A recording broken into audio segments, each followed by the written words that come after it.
ஒரு ஊர்ல ஒரு சித்தர் இருந்தார், சூஃபி சித்தர். அவர் ஞானம் பெற்ற ஒரு சித்தர். ஒரு நாள் அந்த நாட்டு மன்னன் அவரை பார்க்கறதுக்காக வந்தான். என்ன வேணும் உனக்குன்னு கேட்டார். நான் கடவுளை பார்க்கணும், அதுக்கு நீங்க தான் உதவி பண்ணணும் அப்படின்னா அவன். சித்தர் கொஞ்சம் யோசனை பண்ணார். சரி, போயிட்டு நாளைக்கு வாடினார். அதே மாதிரி மன்னன் போயிட்டு அடுத்த நாள் வந்தான். இங்கே நீ என்னோட ஒரு வாரம் தங்கியிருக்க வேண்டியிருக்கும்னார். சரின்னா ஒரு பிச்சை பாத்திரத்தை தூக்கி கையில் கொடுத்தார். அவனுக்கு ஒன்றும் புரியல, இருந்தாலும் வாங்கிட்டான். வாங்கிட்டு இதை என்ன செய்யணும் அப்படின்னு கேட்டான். இதை ஒன்றும் செய்ய வேணாம், இதை எடுத்துக்கிட்டு பக்கத்தில் உள்ள கிராமங்களுக்கு போ, வீடு வீடாக பிச்சை எடுத்துக்கிட்டு வா. அப்படி வந்த பிறகுதான் உனக்கு சாப்பாடும் ஓய்வும் கிடைக்கும். ஒரு வாரம் அப்படி செய், அதுக்கப்புறம் 8வது நாள் நாம கடவுளை பத்தி யோசிக்கலாம் அப்படின்னார். இப்படி ஒரு சொன்னதை கேட்டதும் அந்த அரசனுக்கு அதிர்ச்சி ஆயிட்டுது. ஒரு மாதிரி ஆயிட்டான். தன்னுடைய சொந்த நாட்டில் சொந்த குடிமக்கள் கிட்ட போய் பிச்சை எடுக்கிறதா அப்படின்னு யோசனை பண்ணி பார்த்தான். அதுக்கப்புறம் மெதுவா அவன் அந்த சித்தரை பார்த்தான். ஐயா, சொந்த நாட்டிலேயே பிச்சை எடுக்கிறதுன்னா எனக்கு ஒரு மாதிரியா இருக்கு, வெக்கமா இருக்கு. நான் வேணும்னா வெளி தேசத்துல எங்கேயாவது போய் பிச்சை எடுக்கவா அப்படின்னு கேட்டான். இதுக்கு அந்த சித்தர் ஒரு சம்மதிக்கலை. இதை பாரு, உன்னால பிச்சை எடுக்க முடியலன்னா பேசாம திரும்பி அரண்மனைக்கே போயிடு. அதுக்கப்புறம் கடவுளை பத்தி எல்லாம் பேசுறதுக்கு என்னை தேடிட்டு வரக்கூடாது அப்படின்னு விட்டார். மன்னன் தயங்கினான். இருந்தாலும் மனசை சரி பண்ணிட்டு சம்மதிச்சான். சரிங்க, ஒரு வாரம் இங்க தங்குறேன், நீங்க சொல்றது மாதிரி பக்கத்து கிராமங்களுக்கு போறேன், வீடு வீடா பிச்சை எடுக்கிறேன், வர்றேன் அப்படின்னா. ஒரு வாரம் தெரு தெருவா பிச்சை பாத்திரத்தோட அலைஞ்சான். சொந்த ஊர்ல சொந்த குடிமக்கள் கிட்ட பிச்சை எடுத்தான். 7 நாள் முடிஞ்சது. 8வது நாள் அந்த சித்தர் மன்னனை கூப்பிட்டார். இப்படி வாழ்னார். வந்தான். இனிமே நீ கடவுளை பத்தி என்கிட்ட கேட்கலாம்னார். இனிமே கேட்கறதுக்கு ஒண்ணுமே இல்லை சுவாமின்னா இவன். ஒரு வார காலம் பிச்சை எடுத்த பிறகுதான் கடவுளை காண முடியும் அப்படின்னு நான் கனவு கூட காணவில்லைன்னா. அப்படின்னா நீ பிச்சை எடுத்த காலத்துல அப்படி என்னதான் நடந்தது அப்படின்னு கேட்டார் அவரு. சுவாமி, ஒரு வார காலம் பிச்சை எடுத்ததுல என்னுடைய ஆணவம் அழிஞ்சுட்டுது. அது இப்போ இருக்கிற இடமே தெரியல. இப்போ அதை காணவே காணோம். பிச்சைக்காரனா இருந்தப்போ பெற்றதை மன்னனாக இருக்கும்போது பெற முடியாதுங்கிறத புரிஞ்சுக்கிட்டேன் அப்படின்னா மன்னன். அடக்கம் பிறந்தவுடன் தெய்வீக கதவுகள் திறந்து கொள்கின்றன அப்படிங்கிறார் ஓஷோ. நம்மால் ஒருத்தன் ஆணவம் அழியணுங்கிறதுக்காக ஒரு திருவோட்டை எடுத்துக்கிட்டு தெரு தெருவா பிச்சை எடுக்க ஆரம்பிச்சான். என்ன, தெய்வீக கதவுகள் திறந்துதா அப்படின்னு கேட்டார் ஒருத்தர். தெய்வீக கதவு திறக்கிறதுக்கு முன்னாடியே எங்க வீட்டு கதவு சாத்திக்கிட்டுதுன்னா. என்னடா சொல்றேன்னார். இனிமே வீட்டுக்குள்ளேயே வர வேணாம், இதையே தொழிலா வச்சுக்கோ அப்படின்னு எங்க வீட்டுல சொல்லிவிட்டாங்க சார் அப்படின்னு. உலகத்துல எது எதுக்கும் ஆராய்ச்சி கூடங்கள் இருக்குது இல்ல, அது மாதிரி தூக்கத்தை பத்தி ஆராய்ச்சி பண்றதுக்கு ஒரு ஆராய்ச்சி கூடம் இருக்குது. அப்படி ஆராய்ச்சி பண்ணணும்னா அதுக்கு மூழ்கிட்டு இருக்கணும்ல. அதனாலதான் அந்த ஆராய்ச்சி கூடம் இங்கே இல்லை. அமெரிக்காவில் பாஸ்டன் பல்கலைக்கழக மருத்துவமனையில அது இருக்குது. அங்க தூக்கத்தை பத்தி பல விதமான ஆராய்ச்சிகள் பண்ணிட்டு இருக்கிறாங்க. அந்த ஆராய்ச்சி கூடத்துல இயக்குனரா இருக்கிற ஒரு நிபுணர், அவர் என்ன சொல்றாரு தெரியுமா? உங்களுக்கு தூக்கம் வரலையா, நீங்க நல்லா தூங்குறதுக்கு தாராளமா சில யோசனைகளை என்னால சொல்ல முடியும் அப்படிங்கிறார். யோசனை தானே, காசா பணமா கேட்டு வச்சுக்கலாமே. உணவு, மனநிலை, தூங்கும் இடத்தோட சூழ்நிலை, படுக்கைக்கு செல்றப்போ உள்ள பழக்க வழக்கங்கள், இது காரணமா ஒருத்தருக்கு தூக்கம் வராம போகலாம். தூக்கம் வராததுக்கு இதுதான் காரணம்னா அதையெல்லாம் சுலபமா கட்டுப்படுத்தலாங்கிறார் அவர். தூக்கத்தை வரவழைக்கக்கூடிய ஒரு நல்ல மருந்து உடற்பயிற்சி. ஆனா ஒண்ணு, படுக்க போற நேரத்துல இது மாதிரி உடற்பயிற்சிகள் எல்லாம் செய்யக்கூடாது.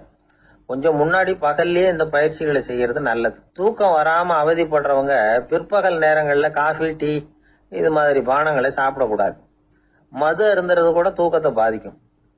வெது வெதுப்பான நீர்ல குளிக்கிறது, தியானத்துல ஈடுபடுறது, ஓய்வா இருக்கிறது, படுக்கிறது, அதாவது படுக்கிறதுக்கு முன்னாடி ஒரு குவளை பால் சாப்பிடுறது, இதெல்லாம் தூக்கத்தை வரவழைக்கிறது ரொம்ப உதவியா இருக்கும். இன்னொரு விஷயம் என்னன்னா, தூங்கி ஆகணுமேங்கிற கவலை வேண்டியதில்லை. அப்படி நினைச்சு கவலைப்படுறதை விட்டுடணும். தூக்கம் வரலையா, உடனே படுக்கையை விட்டு எழுந்திருக்க வேண்டியது. வெளியில வாங்க, வேற ஏதாவது வேலையில ஈடுபடுங்க, கொஞ்ச நேரம் உலாவுங்க, அல்லது ஏதாவது ஒரு புஸ்தகத்தை எடுத்து படிங்க. களைப்பு ஏற்பட்டா மறுபடியும் படுக்கைக்கு போங்க, தூக்கம் தானே வந்துடும். ஒரு விஷயத்த மட்டும் நல்லா ஞாபகத்துல வச்சுக்கணும். படுக்கைக்கு போறப்போ உங்க மற்ற எல்லா பிரச்சனைகளையும் மறந்துடணும். அது எப்படி சார் முடியும், அந்த நேரம் தானே எல்லா பிரச்சனையும் வரிசையா ஞாபகத்துக்கு வருது அப்படின்னு நாம நினைக்கலாம். ஆனா பழக்கத்துல அதை நாம மாத்திக்க முடியும். கொஞ்சம் முயற்சி பண்ணணும், அவ்வளவுதான். இது எல்லாமே ஆராய்ச்சி பண்ணி பார்த்துட்டு அந்த நிபுணர் சொல்ற கருத்து தான். இன்னொரு விஷயமும் அவர் சொல்றார். அது என்னன்னா, உடல் கோளாறு காரணமா தூக்கம் வராம அவதிப்படுறவங்களுக்கெல்லாம் இந்த யோசனைகள் சரியா வராது அப்படிங்கிறார். அதுக்கெல்லாம் மருத்துவ சிகிச்சை கொடுத்துதான் சரி பண்ணணும். சில பேருக்கு நடு ராத்திரியில மூச்சு திணறல் ஏற்பட்டு தூக்கம் வராம போயிடும். ஊரெல்லாம் தூங்குறப்ப தான் மட்டும் தூங்காம மூழ்கிட்டு இருக்கிறது, ஊரெல்லாம் மூழ்கிட்டு இருக்கிறப்போ தான் மட்டும் தூங்குறது, இது மாதிரி கோளாறுகளால சில பேர் பாதிக்கப்படலாம். காலு தசை முறுக்கிக்கிறதுனால சில பேருக்கு அடிக்கடி விழிப்பு வரலாம். மன அழற்சி காரணமா சில பேருக்கு தூக்கம் வராது. இது மாதிரி கோளாறுகளுக்கெல்லாம் அதுக்கு தகுந்த மாதிரி சிகிச்சை கொடுத்துதான் சரி பண்ண வேண்டியிருக்கும். எந்த கோளாறும் இல்லாம தூக்கம் வரலன்னா ஆரம்பத்துல சொன்ன முறைகளை கடைபிடிச்சு பார்க்கலாம். தூக்கம் வந்ததுன்னா யோசனை சொன்ன அந்த நிபுணருக்கு நன்றி சொல்லலாம். ஒருத்தர், ஏன் சார் பஸ்ல தூங்குறது கெட்ட பழக்கமானு கேட்டார். இல்லையே, நான் கூட பஸ்ல போறப்ப தூங்கிட்டு தானே போவேன் அப்படின்னார் இன்னொருத்தர். அப்புறம் ஏன் என்ன டிரைவர் வேலை வேணாம்னு வீட்டுக்கு அனுப்பி வச்சுட்டாங்க அப்படின்னாராம் அவரு. ரொம்ப நாளைக்கு முன்னாடி ஒரு நாள் கோவலன் நாடகம் நடந்தது. எங்க மதுரையில நடந்தது. அதுல ஒரு முக்கியமான கட்டம். கண்ணகி கிட்ட சிலம்ப வாங்கிக்கிட்டு அதை விற்கிறதுக்காக மதுரை நகருக்கு புறப்படுறான் கோவலன். அந்த சமயத்துல கண்ணகி பாடுற மாதிரி ஒரு நாடக பாடல் நாடக ஆசிரியர் எழுதினது. அது என்ன பாட்டுன்னா, மா பாவியோர் கூடி வாழும் மதுரைக்கு மன்னா போகாதீர் என்று அப்படின்னு ஆரம்பிக்கும் அந்த பாட்டு. இதுதான் அந்த பாட்டு. இத கண்ணகி மேடையில பாடின உடனே கூட்டத்துல சலசலப்பு. நம்ம ஊர்லயே நமக்கு முன்னாடியே நின்னுகிட்டு மா பாவியோர் கூடி வாழும் மதுரை அப்படின்னு சொல்றாங்களே, என்ன தைரியம் அப்படின்னு எல்லாம் குழப்பம் பண்ண ஆரம்பிச்சுட்டாங்க. மக்கள் சத்தம் போட ஆரம்பிச்சுட்டாங்க. எதிர்ப்பு குரல் அது பாட்டுக்கு வர வர அதிகமாக போட்டுது. கொண்டுகிட்டு வா அந்த நாடக ஆசிரியரை, எழுதுனது யார் அப்படின்னு ஒரே சத்தம், கூச்சல். வேற வழி இல்லை. மெதுவா மேடைக்கு வந்தார் அந்த நாடக ஆசிரியர். 4 பக்கத்துல இருந்தும் கேள்வி கணைகள். மக்களை பார்த்து கொஞ்சம் அமைதியா இருங்கோ அப்படின்னு சொல்லிவிட்டு தன்னுடைய விளக்கத்தை சொல்ல ஆரம்பிச்சார் அந்த நாடக ஆசிரியர். மா அப்படின்னு சொன்னா திருமகளாகிய லட்சுமி அப்படின்னு அர்த்தம். பா அப்படின்னா கலைமகளாகிய சரஸ்வதி. வி அப்படின்னா மலைமகளாகிய பார்வதி. மா பாவியோர் அப்படின்னா திருமகளும் கலைமகளும் மலைமகளும், இவங்க மூவரும் அப்படின்னு அர்த்தம். இந்த 3 பேரும் வாழ்கின்ற மதுரை புனிதம் நிறைந்தது, சகல செல்வங்களும் நிறைஞ்சது. அப்படிப்பட்ட ஊர்ல நான் அணிந்து கொள்ளும் இந்த சாதாரண சிலம்பை யார் வாங்கிக்குவாங்க அப்படிங்கிற எண்ணத்தோட தான் கண்ணகி அப்படி சொல்றா. அதை நினைச்சுதான் நான் எழுதினேன்.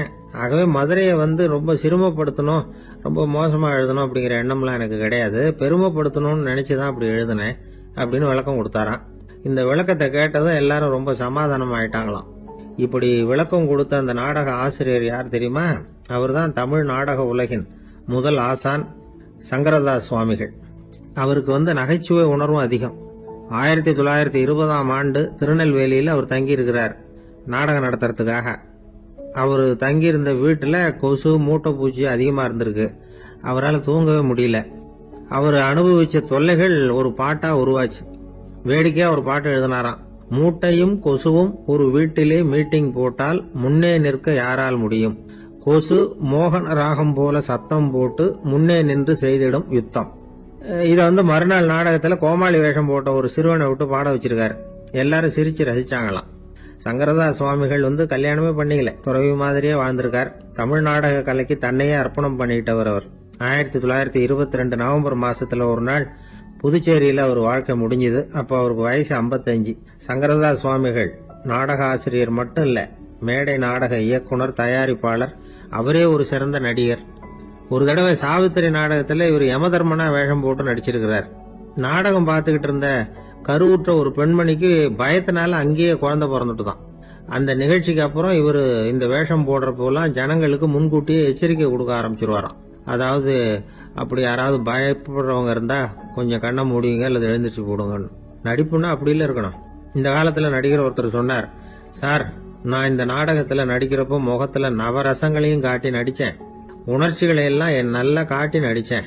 அப்படி இருந்து ஜனங்கள் கல் எடுத்து மேடையில வீசிவிட்டாங்க சார் அப்படின்னார். நாடகத்துல உங்களுக்கு என்ன வேஷம் அப்படின்னு கேட்டாங்க. அது செத்து கிடக்கிற பணமா நடிச்சேன் சார் அப்படின்னார். ஒரு தடவை நாரதர் ஒரு தெரு வழியா போய்கிட்டு இருந்தார். வழியில ஒருத்தர் வேத சாஸ்திரம்லாம் படிச்சுக்கிட்டு உட்காந்துருந்தார். அவரு நாரதரை பார்த்து எங்க போயிட்டு இருக்கிறீங்கன்னு கேட்டார். கடவுளை பார்த்துட்டு வரலாம்னு போயிட்டு இருக்கிறேன் அப்படின்னாரு நாரதர். அப்படின்னா அவர்கிட்ட எனக்கு எப்போ முக்தி கிடைக்கும்னு கேட்டுட்டு வாங்களேன் அப்படின்னாரு இவர். சரி கேட்டு வரேன் அப்படின்னு சொல்லிவிட்டு நாரதர் நடந்தார்.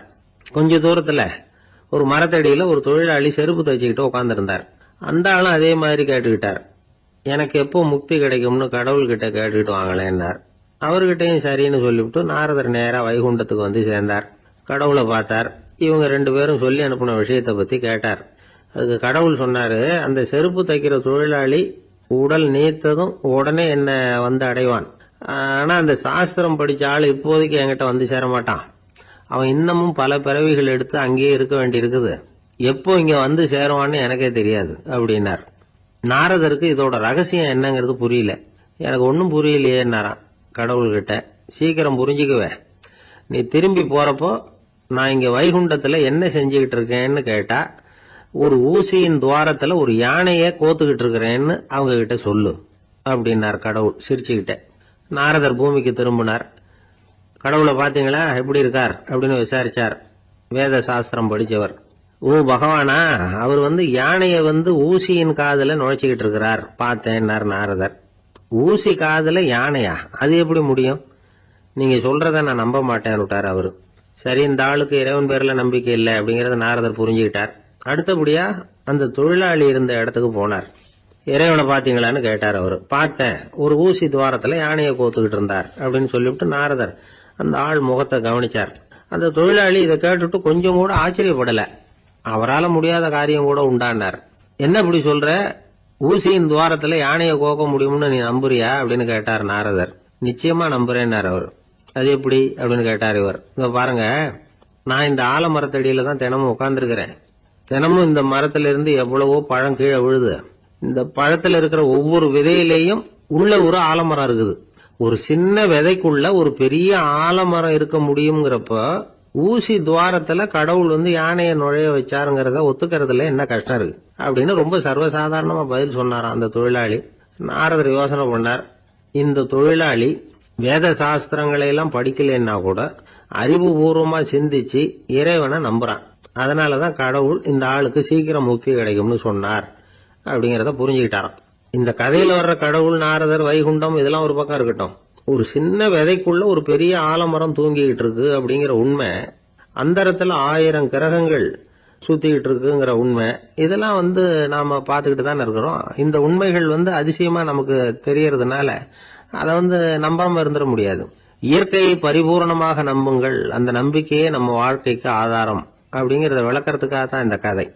இந்த காலத்துல நம்ம பிள்ளைங்களுக்கு எல்லாம் இது மாதிரி நம்பிக்கை அதிகமாவே இருக்குது.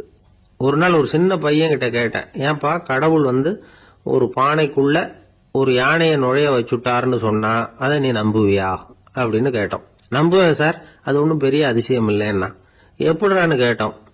எப்படின்னா அந்த பானை அந்த யானையை விட பெருசா இருந்திருக்கும், அவ்வளவுதான் அப்படின்னு சொல்றான். எப்படின்னா ஒரு 600 வருஷத்துக்கு முன்னாடி மனுஷனுக்கு இருந்த நெருக்கடி இருக்கு பாருங்க. ஒரு 600 வருஷத்துக்கு முன்னாடி மனுஷனுக்கு எவ்வளவு நெருக்கடி இருந்ததோ அது போல 40 பங்கு இப்ப அதிகமாயிட்டு தான் கண்டுபிடிச்சு சொல்லியிருக்கிறாங்க. அவ்வளவு நெருக்கடிக்கு மத்தியில நாம வாழ்ந்துகிட்டு இருக்கிறோம். ஒரு 600 வருஷத்துக்கு முன்னாடி என் தலையில 1 கிலோ வச்சுக்கிட்டு நின்னேன்னு வைங்க, இப்ப 40 கிலோ வச்சுக்கிட்டு நிக்கிறேன். அப்படி ஒவ்வொரு மனுஷனுக்கும் வாழ்க்கையில நெருக்கடி அதிகமா போச்சு. இந்த நெருக்கடியில முன்னாடிலாம் யாரோ ஒருத்தர் தான் தியானம் பண்ணுவாங்க. தியானம்னா ஒருத்தர் 2 பேர் காட்டுக்கு போய் தியானம் பண்ணிட்டு இருப்பாங்க 600 வருஷத்துக்கு முன்னாடி. இப்ப வீட்டுக்கு வீடு தியானம் நடக்குது. ஏன்னா அந்த அளவுக்கு வாழ்க்கையில ஒரு நிம்மதி வேணும் அப்படின்னு சொல்லி பண்ணிட்டாங்க. அதுக்குதான் இயற்கை கொடுத்துருக்கிற ஒரு இயற்கையான வைத்தியம் தான் சிரிப்புங்கிறது. இதை பத்தி பெரியவங்க எல்லாம் இப்ப ஆராய்ச்சி பண்ணிட்டு இருக்கிறாங்க. சிரிப்புங்கிறது நாம பிறந்து ஒரு 6 மாசத்துல தான் முதல் தடவையா விவரமா சிரிக்க ஆரம்பிக்கிறோமா. நம்ம பிறந்து 6 மாசத்துக்கு, அதாவது முதல் தடவை சிரிக்க ஆரம்பிக்கிறது ஒரு 6வது வாரம், 1.5 மாசத்துல தான் குழந்தை விவரமா சிரிக்க ஆரம்பிக்குது. அப்புறம் அப்படியே சிரிக்க ஆரம்பிக்கிறோம். அதெல்லாம் இப்ப கணக்கு எடுத்திருக்கிறாங்க. ஒரு குழந்தை ஒரு நாளைக்கு 200 தடவை சிரிக்குதான் ஒரு குழந்தை. பெரியவங்க எல்லாம் 15 தடவை சிரிக்கிறாங்களாம். 200 தடவை சிரிச்சுக்கிட்டு இருந்த நாம அப்படியே குறைஞ்சு 15 ஆயிட்டு. அதனாலதான் இருதய நோயெல்லாம் வருது, ஹார்ட் அட்டாக் எல்லாம் வருதுன்னு கண்டுபிடிச்சிருக்கிறாங்க. 200 சிரிப்புக்கு அது இயல்பு தன்மை, மனுஷனுடைய இயல்பு தன்மை சிரிக்கிறது. அதுக்கு ஜோக்கே தேவைப்படாது. ஆனால் இப்போ காலங்காலமாக நாம் என்ன போதிக்கப்பட்டு வந்திருக்கிறோம்னா, சிரிப்புங்கிறது ஒரு பாவமான செயல். ஒரு முதலாளிக்கு முன்னாடி தொழிலாளி சிரித்தா மரியாதை குறைச்சல், ஒரு கணவனுக்கு முன்னாடி மனைவி சிரித்தா மரியாதை குறைச்சல், அது மாதிரி ஒரு வாத்தியாருக்கு முன்னாடி பையன் சிரித்தா மரியாதை குறைச்சல், ஒரு ஆஃபீஸருக்கு முன்னாடி பியூனு சிரித்தா மரியாதை குறைச்சல், இப்படின்னு சொல்லி சிரிப்புங்கிறது ஏதோ மரியாதை குறைவான செயல்னு காலங்காலமாக நாம் போதிக்கப்பட்டு வந்திருக்கிறோம். இப்போ மரபு ரீதியாகவே அந்த சிரிப்பு வந்து நம்மகிட்ட சிறைப்பட்டு இருக்குதான், அடங்கி போச்சு. அந்த சிறைப்பட்டு இருக்கிற சிரிப்பை வெளியில் கொண்டு வர்றதுக்கு தான் ஜோக்குன்னு ஒரு சாவியை போட வேண்டியிருக்கு. வேற இந்த ஜோக்குக்கும் சிரிப்புக்கும் சம்பந்தம் இல்லை. அதை ஏற்கனவே இருக்கிறத வெளில கொண்டு வரதுக்கு ஒரு சாவி மாதிரி உபயோகப்படுதுன்னு இப்போ அதை பற்றி ஆராய்ச்சி பண்ணுறவங்களாம் சொல்கிறாங்க. ஏன்னா சிரிப்புக்கு ஜோக்கு தேவைப்படாது. இப்போ ஒரு குழந்தை தொட்டிலில் படுத்துருக்குன்னு வைங்களேன், குழந்தை தொட்டிலில் இருக்குது, அது முகத்துக்கிட்ட போய் ஒரு கிளுகிழுப்பை ஆட்டுங்க சிரிக்கும். அந்த கிளுகிழுப்பை சத்தமே சிரிக்க வைக்கிறதுல அதுதான் மனுஷனுடைய இயல்புத்தன்மை. அது என்ன ஜோக்காது? சத்தம். ஒரு கிளுகிழுப்பையை கொண்டு போய் குழந்தை முகத்துக்கிட்ட ஆட்டினா சிரிக்குதே, அதுதான் இயல்புத்தன்மை. அதே கிளுகிழுப்பை ஒரு தாத்தா மூஞ்சிக்கிட்ட ஆட்டுங்க, கோவம் வந்துடும், அடிக்க வருவார். என்னடா விளையாட்டு இது அப்படிம்பாரு. ஏன்னா அவர் சிரிச்சுக்கிட்டு இருந்தவர், அப்படி இருந்தவர் ஒரு காலத்தில். ஒரு கிளுகிழுப்புக்கு சிரிச்சவர் ஒரு காலத்தில் இப்போ கோவப்படுறாருன்னா அந்த அளவுக்கு நம்ம மாறி போயிட்டே வந்துகிட்டு இருக்கிறோம். அதனால வந்து அந்த இயல்புத்தன்மை மாறாமல் இருக்கணுங்கிறது ரொம்ப முக்கியம். அதுக்காக எல்லாரையும் குழந்தையாக்க முடியாது. மனுஷன் வந்து எல்லாரும் இனிமேல் வந்து வயசுங்கிறது கூட ஆகிட்டே தான் இருக்கும். அதுக்காக குறைச்சிக்கிட்டே போக முடியாது. அதுக்கு யாராவது மருந்து கண்டுபிடிச்சாதான் உண்டு. ஆனால் ஒருத்தர் மருந்து கண்டுபிடிச்சாராம், சொல்லுவாங்க. ஒரு டாக்டர் வந்து ஒரு மாத்திரை கண்டுபிடிச்சாராம். ஒரு மாத்திரை சாப்பிட்டா ஒரு வயசு குறையும், ஒரு மாத்திரை சாப்பிட்டா ஒரு வயசு குறையும் அப்படின்னு ஒரு மாத்திரையை கண்டுபிடிச்சிருக்காரு.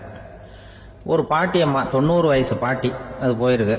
அதே டாக்டர்கிட்ட போய், ஐயா எனக்கு ஒரு பாட்டில் மாத்திரை கொடுங்க, இந்த வயசு குறையிற மாத்திரை அப்படின்றது. அவர் ஒரு பாட்டில் கொடுத்தாரு மாத்திரை. பாரும்மா பாட்டியம்மா, ஒரு மாத்திரை சாப்பிட்டா ஒரு வயசு குறையும், எடுத்துகிட்டு போகணும்னு கொடுத்துருக்காரு டாக்டர். இந்த 90 வயசு பாட்டி எடுத்துகிட்டு வீட்டுக்கு வந்துட்டு மறுநாள் அதே டாக்டர்கிட்ட போயிருக்கு. 30 வயசு பொண்ணாக போச்சான். 30 வயசு பொண்ணாக மாறி அதே டாக்டர்கிட்ட போயிருக்கு. இடுப்பில் ஒரு கை குழந்தை, அது சட்டை கிட்ட போடாமல் கட்டாரில் வாயில் வச்சுட்டு உட்காந்துருக்கு. நேராக டாக்டர்கிட்ட போய், டாக்டர் நேற்று வந்தேன், ஏதோ ஒரு மாத்திரை சாப்பிட்டா ஒரு வயசு குறையுன்னீங்க, நான் ஏதோ ஒரு ஆர்வத்தில் ஒரு 30-40 மாத்திரை சாப்பிட்டேன், இப்படி ஆகிட்டேன் அப்படின்னு.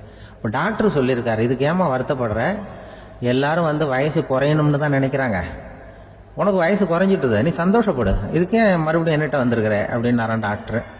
அப்போ அந்த அம்மா சொல்லிச்சேன், அதை என்னை பற்றி பரவாயில்ல டாக்டர், என் இடுப்பில் பாருங்கள் கை குழந்தை, இது சட்டை கிட்ட போடாமல் உட்காந்துருக்கு, கட்டவரில் வாயில் வச்சுட்டு உட்காந்துருக்கு, இது ரொம்ப ஆர்வத்தில் ஒரு 70 மாத்திரையை சாப்பிட்டு விட்டுது, இது என் வீட்டுக்காரரு. இவர் வந்து இடுப்பு விட்டு கீழே இறங்க மாட்டேங்கிறாரு. நான் எதையாவது கொடுத்து இனிமேதான் வயசை கூட்டி இறக்கி விடுவேன் டாக்டர் அப்படின்னு தான். அவர் வந்து ஏதோ நமக்கு அதுக்கும் சம்மந்தம் இல்லைங்கிறது மாதிரி கட்டாரில் வச்சுட்டு அவர் பாட்டு உட்காந்துருக்காரு.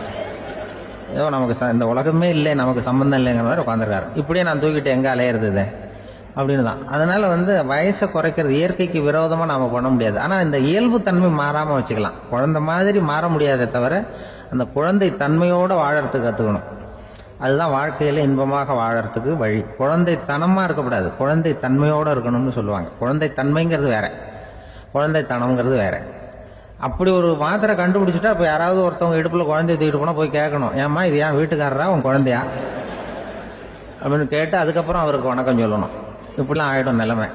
இயற்கையை வந்து நம்ம மாற்ற முடியாது, அதுக்கு தகுந்தாப்புல தான் நாம் வந்து பண்ணணும். குழந்தை தன்மையோடு வாழறதுக்கு குடும்பத்தில் குழந்தை தன்மைங்கிறது எப்படின்னா, இப்போ ஒரு சில பேருக்கு அந்த குழந்தை தன்மை உண்டு. ஒரு வீட்டில் ஒரு புள்ள படுத்திருக்கு, அம்மா வந்து எழுப்புறாங்க, காலேஜுக்கு நேரமாச்சு எழுந்திருப்பா, காலேஜுக்கு நேரமாச்சு எழுந்திருப்பா அப்படின்னு. அந்த அம்மா அந்த புள்ளை சொல்லியிருக்கு, ஐயோ எனக்கு காலேஜுக்கு போகிறதுக்கே பிடிக்கலம்மா, என்னை வந்து தொந்தரவு பண்ணாத, காலேஜுக்கு போகிறதுக்கு எனக்கு பிடிக்கல அப்படின்னு தான். அப்போ அந்த அம்மா சொல்லியிருக்கு, ஏன் உனக்கு காலேஜுக்கு போகிறதுக்கு பிடிக்கல, கல்லூரிக்கு போகிறதுக்கு, அதுக்கு 2 காரணம் சொல்லு அப்படின்னு இருக்க. அப்போ அந்த புள்ளை சொல்லிச்சான், ஏன் பிடிக்கலன்னா, கல்லூரியில் இருக்கிற வாத்தியாருக்கும் என்ன பிடிக்க மாட்டேங்குது, ஆசிரியர்களுக்கும். 2வது காரணம், கல்லூரியில் படிக்கிற மாணவர்களுக்கும் என்ன பிடிக்கல, அதனால நான் காலேஜுக்கு போக மாட்டேன்ற குழந்தை புள்ள சொல்லியிருக்கு. அம்மா வந்து அப்படிலாம் நீ இதுக்காக போகாமல் இருக்கக்கூடாது, நீ போய் தான் ஆகணும் அப்படின்னு புடிவாதமாக அந்த அம்மா பிள்ளைய எழுப்புனாங்களாம். சரி நான் எதுக்கு காலேஜ் போகணும்னு சொல்கிறேன், அதுக்கு நீ 2 காரணம் சொல்லு அப்படின்னு தான் அந்த புள்ள. அப்போ அந்த அம்மா சொன்னாங்களாம், நீ ஏன் காலேஜுக்கு போகணும்னா, முதல் காரணம் உனக்கு வயசு 52, ரெண்டாவது காரணம் நீ தான் பிரின்சிபால் அப்படின்னு தான். என்ன இருந்தாலும் அவங்க அம்மாவுக்கு அது புள்ள தானே. அதுதான் குழந்தை தன்மைங்கிறது. 52 வயசுலையும் குழந்தை தன்மையோடு இருக்கார் பாருங்க. அதுதான் அந்த குழந்தை தன்மையோடு வாழறது தான் வெற்றிக்கு வழின்னு சொல்லுவாங்க. ஒரு ஊரில் ஒருத்தர் இருந்தான். ஏதோ ஒரு சின்ன அலுவலகத்தில் வேலை பார்த்துக்கிட்டு இருந்தான். ரொம்ப ஏழை. வர்ற கொஞ்சம் வருமானத்தை வச்சு வாழ்க்கையை ஓட்டிகிட்டு இருந்தான். ஒரு நாள் தெரு வழியாக அவன் நடந்து வந்துக்கிட்டு இருக்கிறான். தெருவில் ஒரு காசு கிடந்தது. அதை பார்த்துட்டான். அது குனிஞ்சு எடுத்தான். அது ஒரு பழங்கால காசு. அந்த காசு நடுவில் ஒரு துளை இருந்தது. அதாவது துளையிட்ட நாணயம். பழங்காலத்தில் புழக்கத்தில் இருந்த ஒரு நாணயம் அது. துளையிட்ட நாணயம் கிடைச்சதுன்னா ரொம்ப நல்லது, அது அதிர்ஷ்டம் அப்படின்னு ஒரு நம்பிக்கை உண்டு. இவன் கையில் அது கிடைச்சதும் ரொம்ப சந்தோஷப்பட்டான். இனிமேல் என்னுடைய கஷ்டம்லாம் தீரப்போகுது, அதிர்ஷ்டம் என்னை தேடி வரும், நான் பணக்காரன் ஆகிடுவேன் அப்படின்னு சொல்லிட்டு அந்த காசை தன்னுடைய கோட்டு பையில் பத்திரமா போட்டு வச்சுக்கிட்டான். அடிக்கடி அதை தொட்டு பார்த்துக்கிறது உண்டு, வெளியில் எடுக்க மாட்டான். இப்படியே கொஞ்ச காலம் ஆச்சு. அதுக்கப்புறம் என்னாச்சு தெரியுமா? நிஜமாவே அதிர்ஷ்டம் அவனை தேடி வர ஆரம்பிச்சுட்டுது. செல்வம் வந்து குவிஞ்சுது. பணம், பதவி, புகழ் எல்லாம் வந்து சேர்ந்தது. சமூகத்தில் அவன் ஒரு பெரிய மனுஷன் ஆயிட்டான். எல்லாரும் அவனை பாராட்டினாங்க. அவன் எதை தொட்டாலும் வெற்றி, எல்லாம் அந்த காசோட மகிமை அப்படின்னு அவன் மனசுக்குள்ளே நினச்சிக்கிட்டான். தினமும் காலையில் அந்த கோட்டை போட்டுக்கிட்டு தான் வெளியில் கிளம்புவான். புறப்படுறதுக்கு முன்னாடி கோட்டு பாக்கெட்டை தொட்டு பார்த்துக்குவான், உள்ளே காசு இருக்கா அப்படிங்கிறத உறுதிப்படுத்திக்குவான். அதுக்கப்புறம் தான் வெளியில் கிளம்புவான். இப்படியே பல வருஷம் ஓடி போச்சு. ஒரு நாள் அவனுக்கு அந்த ஆசை வந்துட்டுது. அதாவது அந்த துளையிட்ட நாணயத்தை எடுத்து கண்ணால் பார்க்கணும் அப்படின்னு. காலையில் சாப்பிட்டுக்கிட்டு இருந்தான். அப்போ தன்னுடைய மனைவி கிட்ட சொன்னான், ரொம்ப நாளைக்கு அப்புறம் என்னுடைய அந்த நாணயத்தை இன்னைக்கு வெளியில் எடுத்து பார்க்க போகிறேன்னா. என்னத்துக்கு அது, இப்போ அதை பார்க்க வேணாமே அப்படின்னு மெதுவாக இழுத்தாங்க அந்த அம்மா.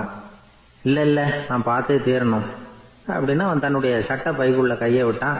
உள்ளே இருந்த நாணயத்தை வெளியில் எடுத்தான். பார்த்தா அவனுக்கு ஆச்சரியமாக போச்சு.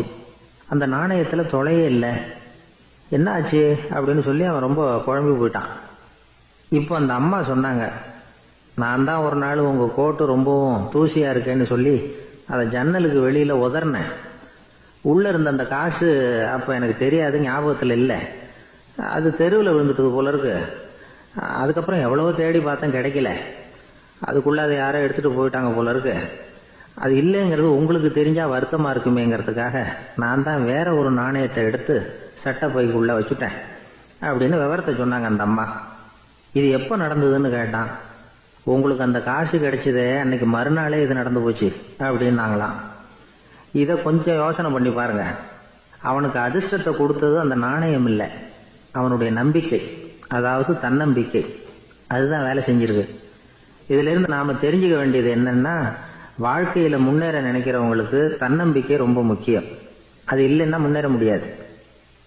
ஒருத்தன் சொன்னானா, நான் எப்பவுமே என்னதான் சார் நம்புவேன், மற்றவங்கள நம்ப மாட்டேன்.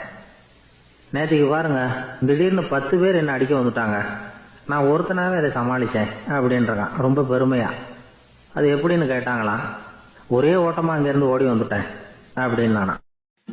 நம்மள மாதிரி ஒரு ஆசாமி அவன் நம்மள மாதிரியே கற்பனை பண்ணான். அதாவது நாம தான் இந்த உலகத்துல ரொம்பவும் கஷ்டப்படுறோம், மற்றவங்க எல்லாம் சந்தோஷமா இருக்கிறாங்க அப்படின்னு அவன் நினைச்சுக்கிட்டான்.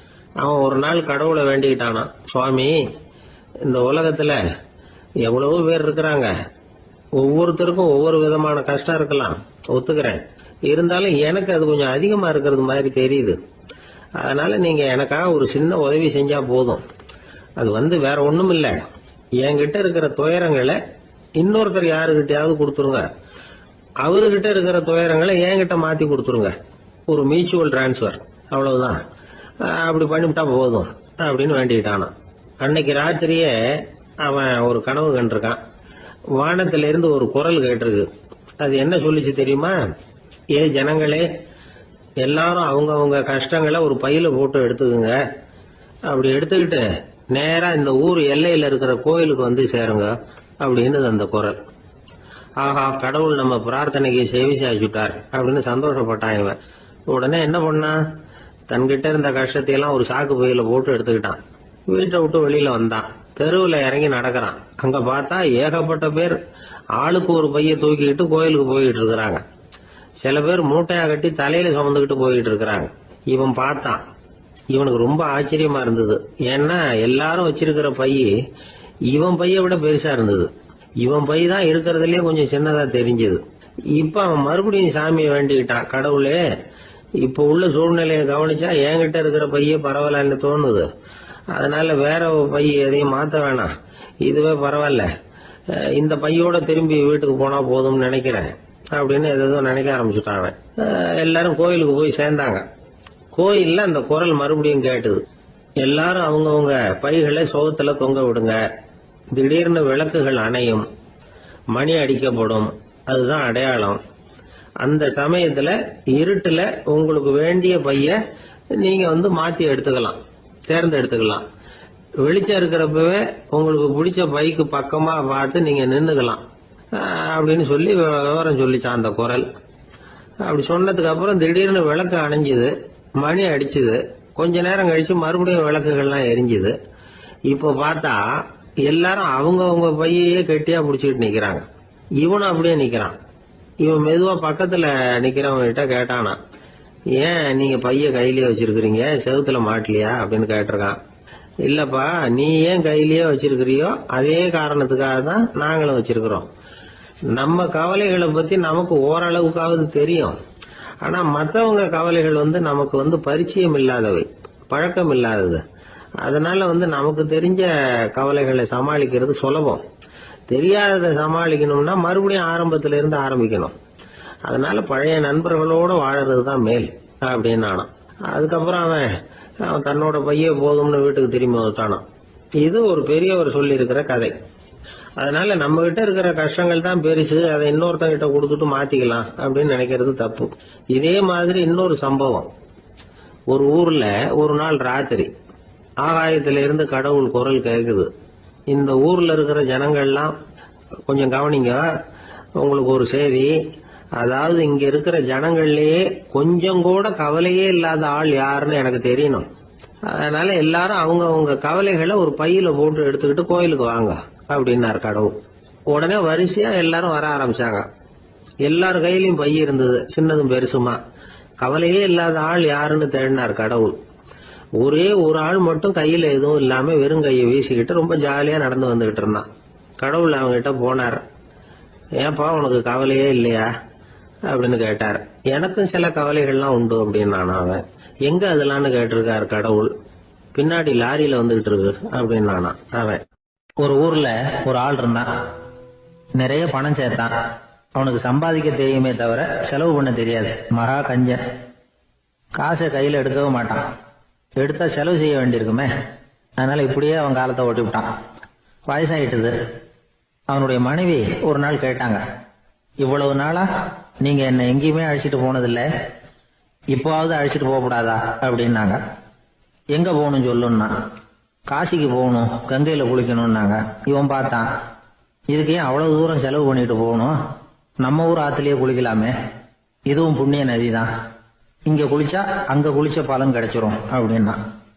சரின்னு 2 பேரும் ஆத்தங்கரைக்கு போனாங்க. அன்னைக்கு ஏதோ விசேஷம், நிறைய கூட்டம், நிறைய பேர் குளிச்சுக்கிட்டு இருக்கிறாங்க. கரையில சில புரோகிதர்கள் நின்றுகிட்டு இருக்கிறாங்க. குளிக்கிறதுக்கு முந்தி அவங்க கிட்ட உட்காந்தா ஏதோ மந்திரம்லாம் சொல்லுவாங்க, கொஞ்சம் காசு கொடுக்க வேண்டியிருக்கும். அதனால இவன் என்ன பண்ணா, ஆத்தங்கரையிலேயே கொஞ்சம் தூரம் போனான். ஊரை விட்டு தள்ளி வந்துட்டான், அங்க யாருமே இல்லை. அப்பாடான்னு சந்தோஷப்பட்டான், குளிக்கலாம்னு புறப்பட்டான். இந்த நேரம் கடவுள் பார்த்தார், இந்த கஞ்சனுக்கு ஏதாவது புத்தி போகட்டணும் அப்படின்னு நினைச்சாரு. உடனே ஒரு புரோகிதர் மாதிரி உருவத்தை மாத்திக்கிட்டு அந்த ஆள் முன்னாடி வந்து நின்னார். அவனுக்கு அதிர்ச்சி, இங்க யாருமே இருக்க மாட்டாங்கன்னு நினைச்சா இங்கேயுமே ஒரு ஆள் வந்துட்டாரு, என்ன பண்றதுன்னு யோசனை பண்ணான். புரோகிதர் உருவத்தில் இருந்த கடவுள் சொன்னார், இத பாருங்க, இன்னைக்கு விசேஷ நாள், நீராடுறதுக்கு முன்னாடி சுயகல்பம் பண்ணிக்கிறது ரொம்ப நல்லது அப்படின்னார். என்கிட்ட பணம் எதுவும் இல்லையேன்னா. பரவாயில்ல, அப்புறமா கொடுங்க, வாங்கிக்கிறேன். ஆனா ஒண்ணு, எவ்வளவு கொடுப்பீங்கிறத மட்டும் இப்பவே சொல்லி கொடுங்க அப்படின்னாரு. இவன் ரொம்ப யோசனை பண்ணான். ஒரு 10 பைசா தரேன் அப்படின்னா. சரின்னு ஒத்துக்கிட்டு எல்லா கிரியைகளையும் அவர் செஞ்சார். அதுக்கப்புறம் கணவனும் மனைவியும் ஆத்துல குளிச்சாங்க. அவர் போயிட்டார். கொஞ்ச நாள் கழிச்சு அவன் வீட்டுக்கு வந்தார் கடனை வசூல் பண்றதுக்கு. வாசல்ல நின்றுகிட்டு இருந்த அவன் மனைவி இவரை பார்த்ததும் தயங்க ஆரம்பிச்சாங்க. அந்த அம்மா கிட்ட விஷயத்த சொன்னார். அந்த அம்மா ஓடி போய் உள்ள இருக்கிற தன்னுடைய கணவர்கிட்ட சொன்னாங்க. அவன் யோசனை பண்ணான், இப்ப வெளியில போனா அவனுக்கு 10 காசு கொடுக்க வேண்டியிருக்கும், அதனால எனக்கு காய்ச்சல்னு அந்த ஆளுகிட்ட சொல்லிவிடு, இன்னொரு சந்தர்ப்பத்துல என்னை வந்து பார்க்க சொல்லு அப்படின்னா. அந்த அம்மா போய் சொன்னாங்க.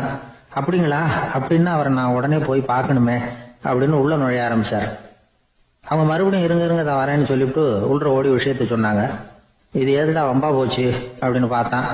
மனைவியை கிட்டத்துல கூப்பிட்டான். இந்த பாரு, ஜன்னி கண்டு நான் இறந்து போயிட்டதா சொல்லிவிடு அப்படின்னா சொன்னாங்க. புரோகிதர் பார்த்தார். அப்படின்னா ஒரு வழியா இருந்து அவருடைய இறுதி சடங்குகளையும் நானே முடிச்சுட்டு போயிடுறேன் அப்படின்னார். உள்ள இருந்தவன் யோசனை பண்ணான், அந்த ஆளு என்ன விட மாட்டான் போல இருக்கு, அதனால ஒரு சவப்பெட்டியில என்னை வச்சு தூக்கிக்கிட்டு மயானத்துக்கு போங்க பாத்துக்கலாம் அப்படின்னா. புரோகிதரை விடுற மாதிரி இல்ல, கூடவே நடந்து போயிட்டு இருக்கிறாரு. அங்க இறக்கி சடங்குகளை முடிச்சுட்டு தீ வைக்கிற நேரம் பொட்டிக்குள்ள இருந்த நம்ம ஆளு அலறி அடிச்சுட்டு வெளியில ஓடி வந்தான். புரோகிதர் உருவத்தில் இருந்த கடவுள் சிரிச்சார், தன்னுடைய சுய உருவத்தை காட்டினார். அதுக்கப்புறம் அவனை கூப்பிட்டு, இத பாருப்பா, ஏன் இப்படி அல்லாடுற, ஏதாவது வர வேணும்னா கேள் தரேன் அப்படின்னார். அவன் யோசனை பண்ணான். பகவானே, ஒரே ஒரு வரம் தான் உங்ககிட்ட கேட்கணும்னா. என்ன வேணும் கேளுன்னார். அந்த 10 பைசா தட்சணையை தள்ளுபடி பண்ணா போதும் அப்படின்னா. கடவுளும் சரின்னு சொல்லிட்டு போயிட்டார். இப்படி ஒரு கதையை சுவாமி சிவானந்தர் சொல்லியிருக்கிறார். செல்வந்தர்கள் பல பேர் இப்படித்தான் இருக்கிறாங்க. தாங்களும் அனுபவிக்க மாட்டாங்க, அடுத்தவங்களுக்கும் கொடுக்க மாட்டாங்க. இது மாதிரியான கஞ்சர்களுக்கு இந்த உலகம் இல்லை, அந்த உலகம் இல்லைங்கிறார் அவர். இந்த கதையில கடவுள் கடன் வசூலுக்கு வந்தது மாதிரி நம்ம ஊர் ஆள் ஒருத்தன் இன்னொருத்தர்கிட்ட 10 பைசா கடன் கொடுத்துட்டான். திருப்பி வாங்கறதுக்கு நடையா நடக்கிறான். கடைசியா கேட்டான், நீ எப்பதான் கடனை திருப்பி தர போற, அதை முடிவா சொல்லுன்னா. வர்ற வியாழக்கிழமை கண்டிப்பா கொடுத்துருவேன் அப்படின்னானா அவன். அன்னைக்கு நான் ஊர்ல இருக்க மாட்டேனே அப்படின்னானா இவன். அதனால என்ன, நானும் தான் அன்னைக்கு ஊர்ல இருக்க மாட்டேன் அப்படின்னானா. கப்பல் கடல்ல போயிட்டு இருக்கு. புயல், சூறாவளி, அலையெல்லாம் பெருசு பெருசா ரொம்ப உயரமா உண்டாகுது. கடுமையான காற்றிலேயும் வேகமான அலைகள்லேயும் சிக்கி அந்த கப்பல் தடுமாறுது. திசை மாறி போச்சு. எந்த பக்கம் போயிட்டு இருக்கிறோம்னே தெரியல. அந்த கப்பலை செலுத்திக்கிட்டு இருந்த மாலுமி ரொம்ப சாமர்த்தியமாக செயல்பட்டார். தன்னுடைய அறிவாற்றலையும் திறமையையும் முழுமையாக பயன்படுத்தினார். அந்த கப்பலை கட்டுப்படுத்தினார். மெதுவாக அந்த சூறாவளியிலிருந்து கப்பலை காப்பாற்றி கரைக்கு கொண்டுட்டு வந்து சேர்த்துட்டார். மாலுமின்னு ஒருத்தர் இருந்ததுனால அந்த மரக்கலம் காப்பாற்றப்பட்டது. மாலுமின்னு ஒருத்தர் இல்லைன்னு வச்சுக்கோங்க, அந்த கப்பலோட கதி என்னவா இருக்கும் யோசிச்சு பாருங்க. ஒரு கோபக்காரனுடைய நிலைமையும் அப்படித்தானா. கோபக்காரன்கிறவன் ஒரு மாலுமி இல்லாத மரக்கலம் அப்படிங்கிறார் நபிகள் நாயகம். கொந்தளிக்கிற கடல்ல கொடுமையான அலைகளின் உச்சியில அல்லல் படுகிற மரக்கலத்தை விட மோசமானது கோபக்காரனின் நிலைமை அப்படிங்கிறது அவருடைய கருத்து. அது மாதிரி இதுன்னு சொல்லல, அதை விட மோசம் இது அப்படிங்கிறார். ஏன் தெரியுமா? ஒரு கப்பல் கடல்ல தடுமாறினா அதை சரிப்படுத்த மாலுமி இருக்கிறார். அவர் தன்னுடைய சாமர்த்தியத்தினால அதை கட்டுப்படுத்தி சரியான வழிக்கு கொண்டுட்டு வந்துடுவார். ஆனால் கோபக்காரனுடைய நிலைமை அப்படி இல்லை அப்படிங்கிறார் நபிகள் நாயகம். மனித மனம் ஒரு மரக்கலம், அறிவு அதில் இருக்கிற மாலுமி. மாலுமி மரக்கலத்தை வந்து செலுத்துறான், அவனுக்கு கட்டுப்பட்டு அது ஓடுது. ஆனால் கோபக்காரனுங்கிற மனுஷங்கிட்ட அறிவுங்கிற மாலுமி சரியாக வேலை செய்ய மாட்டான். ஏன்னா கோபம் அந்த மாலுமியின் கண்களை அவிச்சிரும், காதுகளை கேட்காம பண்ணிவிடும். கண்ணையும் காதையும் மூடிவிட்டு கப்பலை ஓட்டுனா எப்படி ஓட்டுறது? அதனால கோபக்காரன் மாலுமி இல்லாத மரக்கலம். இடி மின்னல்ல மாட்டிக்கிட்டு கஷ்டப்படுற கப்பல் மாதிரி கஷ்டப்படுறான். பெரியவங்கள்லாம் என்ன சொல்றாங்க? உனக்கு கெடுதல் பண்ணவனுக்கும் நீ நன்மையே செய், எவருடைய விருப்பு வெறுப்பையும் பொருட்படுத்தாதே, பரம எதிரிக்கும் நீ நன்மை செய்ய ஆரம்பிச்சா உன்னுடைய தூய நிலையை பார்த்துட்டு அவனும் உனக்கு நெருக்கமான நண்பனா ஆயிடுவான். இதுதான் பெரியவங்க நமக்கு சொல்லி இருக்கிறது. புனித குரான் சொல்றது என்ன? தீமையை நன்மையை கொண்டே நீர் தடுத்து கொள்ளும் அப்படின்னு சொல்லப்பட்டிருக்கிறதுல. இன்னா செய்தாரை ஒருத்தல் அவர் நாண நன்னயம் செய்து விடல் அப்படிங்கிறார் திருவள்ளுவர். செல்வந்தர் ஒருத்தர்கிட்ட ஒரு சிறுவன் வந்து ஆடு மேய்ச்சிக்கிட்டு இருந்தானா. பெரியவர் அவனை கூப்பிட்டு, நீ நேராக போய் ஒரு ஆட்டில் உள்ள ரொம்ப நல்ல பகுதி எதுவோ அதை எடுத்துக்கிட்டு வா அப்படின்னாராம். இவன் போனான். ஒரு ஆட்டு உடம்புல இருந்த நாக்கு, இருதயம், இது ரெண்டையும் எடுத்துகிட்டு வந்து கொடுத்தானான். பெரியவர் வாங்கி பார்த்தார். அதுக்கப்புறம் இப்போ நீ போய் இன்னொரு ஆட்டில் இருக்கிற ரொம்ப கெட்ட பகுதி எதுவோ அதை எடுத்துகிட்டு வா அப்படின்னாரான். இவன் போய் எடுத்துகிட்டு வந்தான். அவன் கையில் இருந்தது மறுபடியும் அதே மாதிரி நாக்கு, இருதயம், இது ரெண்டும் தான். என்னது இப்பவும் அதையே கொண்டுட்டு வந்திருக்கிற அப்படின்னாராம் பெரியவர். இவன் சொன்னானா, ஒரு உடம்புல உள்ள ரொம்ப நல்ல பொருளும் இதுதான், ரொம்ப கெட்ட பொருளும் இதுதான் அப்படின்னானா. இளம் வயசில் இப்படி பதில் சொன்னவர் தான் பேரறிஞர் லுக்மானுல் ஹக்கீம் அவர்கள். கோபப்படாமல் இருந்தால் இது ரெண்டும் நல்லா வேலை செய்யும், கோபப்பட்டால் இது ரெண்டும் மோசமாக வேலை செய்யும். அதை புரிஞ்சுக்கிறதுக்காகத்தான் இன்னைக்கு இந்த தகவல். கோபம் வந்துட்டா நாம் என்ன செய்கிறோங்கிறது நமக்கே தெரியாது. ஒருத்தர் டாக்டர்கிட்ட போனார் அவசரமாக. டாக்டர், எனக்கு இப்போ கடுமையான கோப வெறி, எனக்கு கண்ணு மண்ணு ஒன்றும் புரியல, உடனடியாக அதை கட்டுப்படுத்தணும், உடனே இதுக்கு ஏதாவது ஒரு மாத்திரை கொடுங்க ப்ளீஸ் அப்படின்னார். அந்த டாக்டரும் உடனே ஒரு மாத்திரையை கொடுத்து இதை உடனே போடுங்க, நான் தண்ணி கொண்டுகிட்டு வரேன்னு உள்ளே போனார். தண்ணியோடு திரும்பி வந்தார். இவர் சொன்னார், டாக்டர், நீங்கள் கொடுத்த மாத்திரை ரொம்ப பெருசாக இருந்தது, இருந்தாலும் கஷ்டப்பட்டு முழுங்கிட்டேன்னார். டாக்டர் சந்தேகத்தோட மேசையை பார்க்குறார். பார்த்தா மாத்திரை அங்கேயே இருக்குது, பேப்பர் வெயிட்டை காணல. என்னுடைய நீண்டகால நண்பர் ஒருத்தர் வருஷம் தவறாமல் திருநள்ளாறு அப்படிங்கிற திருத்தலத்துக்கு போயிட்டு வர்றது வழக்கம். அங்கே என்ன சார் விசேஷம்னு கேட்கறது உண்டு. என்ன இப்படி கேட்குறீங்க? சனி பகவான் வந்து நலன் விருப்பப்படி அங்கே தானே எழுந்தருளி இருக்கிறார். அவரை போய் பார்த்து ஒரு கும்பிடு போட்டுட்டு வந்தா நம்ம பிடிச்சிருக்கிற சனியெல்லாம் விலகும் அப்படிம்பார். சத்தம் போட்டு சொல்லாதீங்க சார், வீட்டில் வேற யார் காதிலையாவது இது விழுந்துற போது அப்படின்னு சொல்றது உண்டு வர்றவங்க. இப்போ நான் சொல்றதுல உள்ள நியாயத்தை புரிஞ்சுக்கிட்டு அவரும் கொஞ்சம் எச்சரிக்கை உணர்வோட நமக்கு நன்றி சொல்லுவார்னு வச்சுங்களேன். அதாவது பார்வை மூலமாகவே. அந்த நண்பருக்கு ஆன்மீக விஷயங்கள்ல அதிக ஈடுபாடு உண்டு.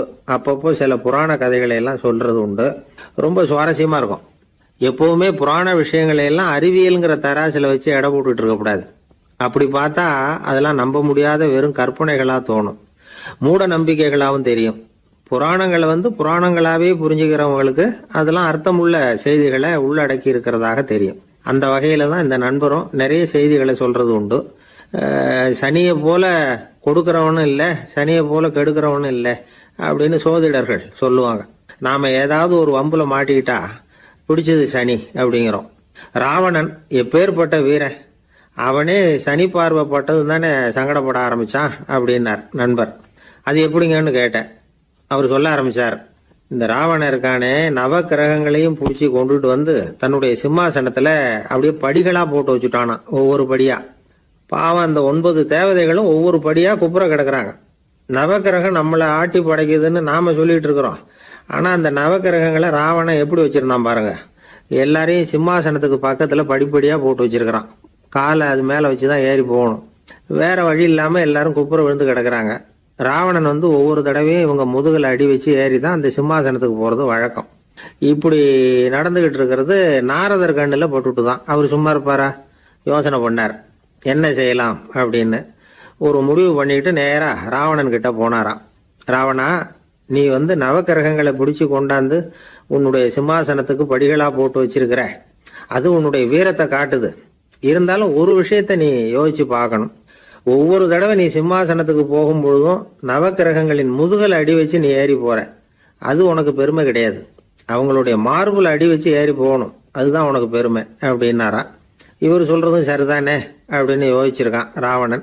உடனே குப்புற கிடந்த நவக்கிரகங்களை திருப்பி மல்லாக்க போட்டான். அவங்க மார்புல அடி வச்சு மேலே ஏறி சிம்மாசனத்துக்கு போனானா. அப்படி போயிட்டு இருக்கும் பொழுது சனி பகவானின் பார்வை அவன் மேல பட்டுதான். அவ்வளவுதான். என்னாச்சு தெரியுமா? சூர்பனகை தேடி வந்தா. சீதையோட அழகை பத்தி தன்னுடைய அண்ணங்கிட்ட சொல்ல ஆரம்பிச்சுட்டா. விவகாரம் ஆரம்பமாயிட்டது. அதுதான் சனியினுடைய வேலை அப்படின்னு சொல்லி இந்த கதையை சொல்லி முடிச்சார் என்னுடைய நண்பர். ஆக சனியின் பார்வை நம்ம மேல படாம பாத்துக்கிறது தான் நல்லதுங்கிறீங்க அப்படின்னு. ஆமா சார், இப்ப கூட நான் உங்க வீட்டுக்கு வந்திருக்கிறதே ஒருத்தருடைய பார்வை என் மேல படக்கூடாதுங்கிறதுக்காகத்தான் அப்படின்னார். யாருங்க அதுன்னு என்னுடைய மாமனார் சார். அவசரத்துக்கு அவர்கிட்ட கொஞ்சம் கடன் வாங்கி விட்டேன். நம்ம மாப்பிள்ளை தானேன்னு சொல்லி அவரு விட்டு கொடுக்கறதுக்கு தயாரா இல்லை. இன்னைக்கு இப்ப அவரு எங்க வீட்டுக்கு வரக்கூடிய நேரம், அதுதான் அவர் பார்வையிலிருந்து படாம தப்பிக்கலாங்கிறதுக்காக இங்க வந்துட்டேன் அப்படின்னார். பார்வை படணும்னு இருந்தா பட்டுத்தான் தீரும் போல இருக்கு அப்படின்னா. என்ன சார் சொல்றீங்கன்னார் ஒன்னும் புரியாம. நீங்க இங்கதான் வருவீங்கன்னு அவருக்கு ஏற்கனவே தெரியும் போல இருக்கு. அதனால உங்களுக்கு முன்னாடியே உங்க மாமனார் இங்க வந்துட்டார். அதுவும் அந்த பீரோவுக்கு பக்கத்துலதான் பின்னாடி மறைஞ்சு நின்றுட்டு இருக்கிறார் அப்படின்னு. அசோக மன்னர் வந்துகிட்டு இருக்கார். அவருடைய ஆலோசகர்கள் எல்லாம் பக்கத்துல வந்துகிட்டு இருக்கிறாங்க. அந்த சமயத்துல எதிரில் ஒரு புத்த பிக்ஷு வர்றார். அசோகர் பார்க்கிறார். ஓடி போய் அவர் காலில் விழுந்து வணங்குறார். அசோக மன்னரின் தலை அந்த புத்த துறவியின் பாதத்துல பட்டுக்கிட்டு இருக்கு. பக்கத்துல நின்றுகிட்டு இருந்த அமைச்சருக்கு இது ரொம்ப சங்கடமா போச்சு. ரொம்ப வருத்தப்பட்டார். நம்ம அசோக சக்கரவர்த்தி எப்பேற்பட்டவர், அவரோட தலை ஒரு சன்னியாசியின் பாதத்துல படுறதா அப்படின்னு நினைச்சு ரொம்ப கவலைப்பட்டார். அரண்மனைக்கு திரும்பினதும் அமைச்சர் மெதுவா ஆரம்பிச்சார். அரசே, எனக்கு ரொம்ப வருத்தமா இருக்குது அப்படின்னார். எதுக்குன்னார் மன்னர். அசோக சக்கரவர்த்தியின் தலை, அதாவது அந்த சிரம், ரொம்ப மதிப்புமிக்க ஒன்று. அது ஒரு சன்னியாசியின் காலில் படலாமா அப்படின்னார். அசோகர் பதில் சொல்லல, சிரிச்சார், போயிட்டார். அதுக்கப்புறம் ஒரு சரியான சந்தர்ப்பத்துக்காக காத்துக்கிட்டு இருந்தார். ஒரு நாள் அமைச்சரை கூப்பிட்டார். எனக்கு 3 தலைகள் வேணும் அப்படின்னார். சொல்லுங்க, கொண்டுகிட்டு வரேன் அப்படின்னார் அமைச்சர். அசோகர் சொன்னார், முதல்ல எனக்கு தேவையானது ஒரு ஆட்டின் தலை, 2வது ஒரு புலியின் தலை, 3வது ஒரு மனிதனின் தலை. இதுதான் அசோகர் கேட்டது. எங்க இருந்தாலும் கொண்டு வாங்கன்னார். அமைச்சர் புறப்பட்டார். ஆட்டுத்தலை, புலித்தலை கிடைச்சிட்டுது. அப்புறமா ஒரு சுடுகாட்டுக்கு போய் ஒரு மனித தலையும் சேகரம் பண்ணிட்டு ராஜா கிட்ட வந்துட்டார். அரசே, உங்கள் ஆணைப்படி 3 தலைகளையும் கொண்டு வந்திருக்கிறேன்னார். அசோகர் பார்த்தார். ரொம்ப நல்லது, இப்ப இது 3ஐயும் எடுத்துக்கிட்டு போய் சந்தையில வித்துட்டு வாங்க அப்படின்னார். அமைச்சர் அதுகளை எடுத்துக்கிட்டு சந்தைக்கு போனார். முதல்ல ஆட்டுத்தலை நல்ல விலைக்கு வித்து போச்சு. நல்ல விலை கொடுத்து வாங்கிட்டு போட்டாங்க. அடுத்தபடியா புலி தலைய ஒருத்தர் வாங்கிட்டார். அதை பாடம் பண்ணி வீட்டுல மாட்டி வைக்கலாமே அப்படின்னு நினைச்சு அதையும் வாங்கிட்டு போட்டார். மனித தலையை மட்டும் வாங்கறதுக்கு யாரும் முன் வரல. எல்லாரும் அதை பார்த்துட்டு விலைக்கு போக ஆரம்பிச்சாங்க. அமைச்சர் திரும்பி வந்தார். அரசே, இந்த தலையை மட்டும் யாரும் வாங்க மாட்டேங்கிறாங்க அப்படின்னார். சரி, பரவாயில்ல, இதை இலவசமாவே எனாமாவே யாருக்கிட்டையாவது கொடுத்துட்டு வந்துருங்க அப்படின்னார். அமைச்சர் மறுபடியும் சந்தைக்கு போனார். இதை இலவசமா தரேன், இதை வாங்கிக்கோங்க அப்படின்னார். அப்பவும் அதை யாரும் வாங்கிக்கிறதுக்கு தயாரா இல்லை. மறுபடியும் திரும்பி வந்து மன்னர்கிட்ட விவரத்தை சொன்னார். இப்போ மன்னர் சொல்றார், அமைச்சரே, உயிர் இருக்கிற வரைக்கும் தான் இந்த தலைக்கு மதிப்பு. ஜீவன் போனதுக்கு அப்புறம் அதோட மதிப்பும் போயிடுது. அதனால மதிப்பு இருக்கும் பொழுதே பெரியவர்கள் பாதம் பணிந்து அந்த புனிதத்தை பெற்றுக்கொள்ளணும் அப்படின்னார். பணிவுங்கிறது வேற, அடிமைத்தனம்ங்கிறது வேற. பெரியவர்களை பணிவது நமக்கு பெருமை தரக்கூடிய விஷயம். இதை மனசுல வச்சுக்கிட்டு எப்போ காலில் விழணும், எப்போ காலில் விழக்கூடாது அப்படிங்கிறத முடிவு பண்ணிக்கணும். ஒரு சாதாரண ஆள் நடந்து வந்துகிட்டு இருந்தார். எதிரில் வந்த ஒரு பெரிய மனுஷன் ஓடி போய் அவர் காலில் விழுந்து தன்னுடைய தலையை அவர் பாதத்தில் கொண்டு போய் வச்சார். கொஞ்ச நேரம் கழிச்சு எழுந்திரிச்சு வந்துட்டார். வந்த பிறகு இவரை கேட்டேன், ஏன் திடீர்னு ஓடி போய் அந்த ஆளு காலில் விழுந்தீங்க அப்படின்னு. அவர் போட்டிருக்கிறது என்னோட காணாம போன செருப்பான்னு கண்டுபிடிக்கிறதுக்காக அப்படி விழுந்தேன் அப்படின்னார். வாழ்க்கையில் சில சந்தர்ப்பங்களில் நாம் சில அவமானங்களை சந்திச்சே தீர வேண்டியிருக்கு. என்ன பண்ணுறது, காலம் அப்படி. அவமானப்படுறவங்க உடனே அடங்கி போயிடுறது தான் உலக வழக்கம். அவமானப்பட்டால் உடனே சீறி எழறவங்களும் உண்டு. ஆனால் அதையே ஒரு சவாலாக எடுத்துக்கிட்டு முன்னுக்கு வர்றவங்களும் சில பேர் இருக்கிறாங்க. அவங்க ரொம்ப அபூர்வம். இன்றைக்கி மனோதத்துவ நிபுணர்கள்லாம் என்ன சொல்கிறாங்க தெரியுமா? அவமானப்பட்டுட்டா உடனே அடங்கி போயிடக்கூடாதான். அதையே ஒரு சவாலாக எடுத்துக்கிட்டு மனசில் ஒரு வைராக்கியத்தோட முயற்சி பண்ணினா வாழ்க்கையில் எல்லாரும் முன்னேறலாமா. அவமானங்கிறத நாம் வைராக்கியமாக மாற்றிக்கணும். அதுதான் வெற்றிக்கு வழி.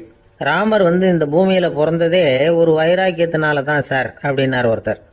எப்படிங்க அது அப்படின்னு கேட்டேன்.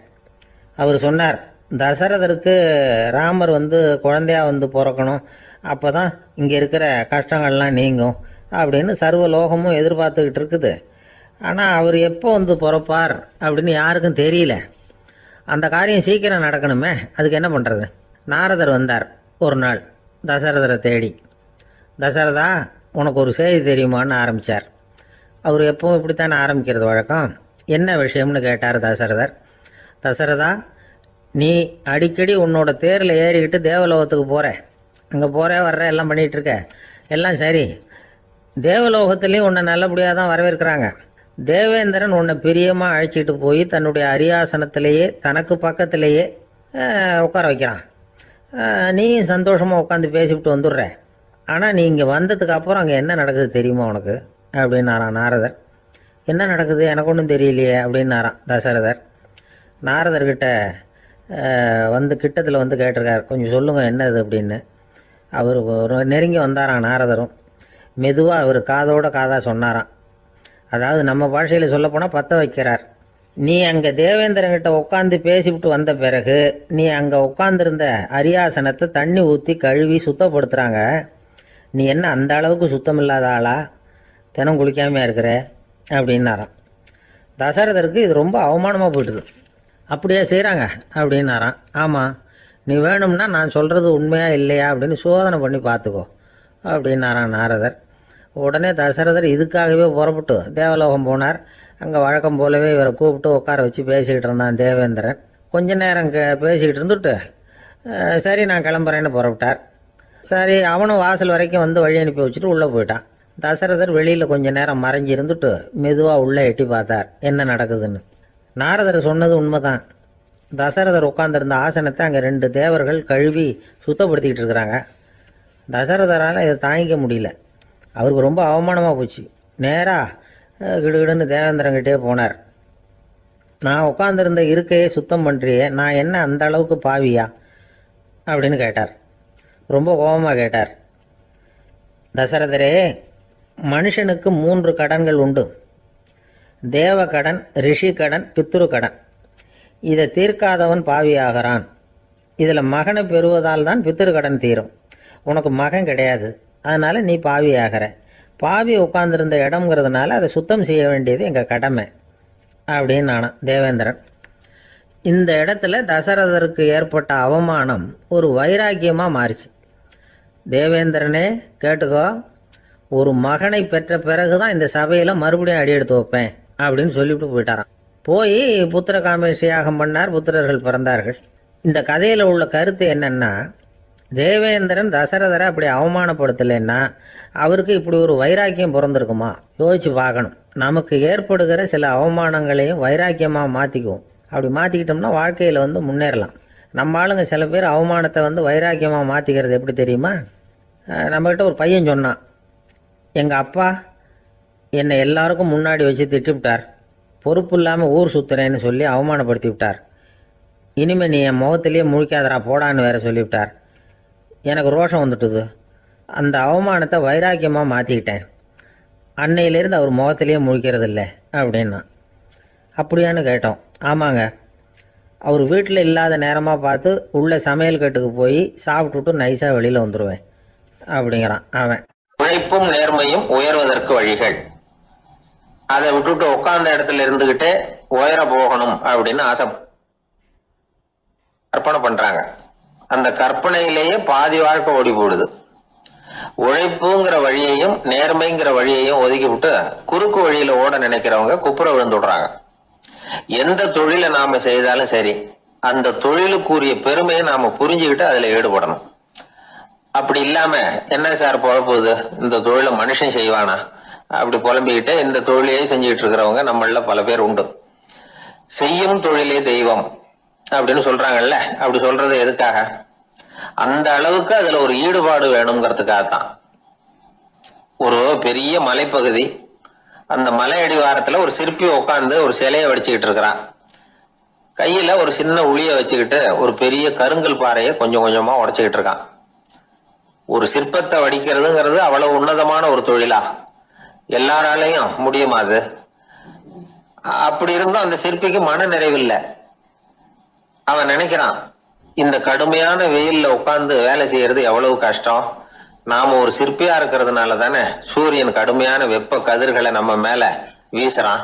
நாமளே அந்த சூரியனா இருந்துட்டா இந்த கஷ்டம் இருக்காத. நம்மளை கஷ்டப்படுத்துறவன் நம்மளை விட வலிமை உள்ளவன். அதனால நாம அவனா மாறி விடுறதுதான் நல்லது அப்படின்னு அந்த சிற்பி யோசனை பண்ணான். அவன் எண்ணம் உடனே நிறைவேறிட்டுது. இயற்கைங்கிற மாபெரும் சக்தி அவனை ஒரு சூரியனா மாத்தி விட்டது. சிற்பி இப்போ ஒரு சூரியனா மாறினான். இனிமே இந்த உலகத்துல நம்மளை விட வலிமை உள்ளவன் வேற யாரும் கிடையாது அப்படின்னு நினைக்க ஆரம்பிச்சுட்டான். அவனுக்கு மகிழ்ச்சியா இருந்தது. அந்த மகிழ்ச்சி அதிக நேரம் நீடிக்கல. ஏன்னா கொஞ்ச நேரத்துல ஆகாயத்துல கரிய மழை மேகங்கள் அப்படியே சூழ்ந்து வந்தது. சூழ்ந்து வந்த மேகங்கள் சூரியனை மறைக்க ஆரம்பிச்சது. இப்போ சூரியனா இருந்த அந்த சிற்பி நினைச்சு பாக்குறான், என்ன இது, என்னையே இந்த மேகம் மூடி மறைக்குதுன்னா அது என்னை விட பெரிய ஆளா தான் இருக்கணும். அதனால இனிமே நாம சூரியனா இருக்கக்கூடாது, நாம மேகமா தான் இருக்கணும், அதுதான் கௌரவம் அப்படின்னு நினைக்க ஆரம்பிச்சிட்டான். இப்பவும் பாருங்க, இயற்கை அவனுடைய ஆசையை நிறைவேற்றி வச்சது. சூரியனா இருந்த சிற்பி மேகமா மாறினான். வான வீதியில அப்படியே உல்லாசமா வர ஆரம்பிச்சான். அந்த உல்லாசமும் அதிக நேரம் நீடிக்கல. எதிரில பார்த்தா பிரம்மாண்டமான மலைகள் வழியை அடைச்சிட்டு நிக்குது.